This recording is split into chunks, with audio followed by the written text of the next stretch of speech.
Everyone, welcome back to my channel. আমার favourite day hassle আর আজকে হলো ডে 40।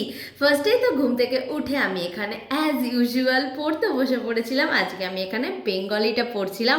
তারপর পড়তে পড়তে খিদে পাওয়া কী খাবো ভাবতে ভাবতে খেয়ে নিয়েছিলাম হচ্ছে একটা আম আর হচ্ছে দুটো খেজুর। আর আজকে আমার হঠাৎ করে একটু রান্না করার ইচ্ছা হয়ে গেছিলো, একটা মাছের সুন্দর প্রিপারেশন রান্না করছিলাম। তারপর চান করে ফ্রেশ হয়ে লাঞ্চ করতে বসে পড়েছিলাম। লাঞ্চের মেনুতে ছিল ভাত, আমাদেরই গাছের কুমড়ো শাকের তরকারি, আর সাথে ছিল টেস্টি টেস্টি চিতল মাছের ঝাল। আমি রান্না করেছিলাম, দারুণ খেতে হয়েছিল।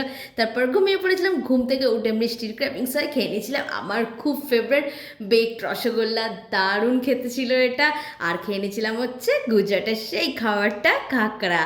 আর ডিনার মেনুটা তো জাস্ট অসম ছিল পরোটা আর পনির রেজালা। আর দেখো আমি এখানে পনিরের কি বড় একটা পিস নিয়ে নিয়েছিলাম, দারুণ খেতে হয়েছিল। পরোটার সাথে পনিরটা জাস্ট দারুণ লাগছিল। আর সবশেষে খেয়ে নিয়েছিলাম ম্যাঙ্গো ফ্লেভারের একটা সন্দেশ আর কেসার পিস্তা ফ্লেভারের একটা সন্দেশ। কেমন লাগলো জানিও, ভালো লাগলে আমার চ্যানেলটাকে একটা সাবস্ক্রাইব করে দিও।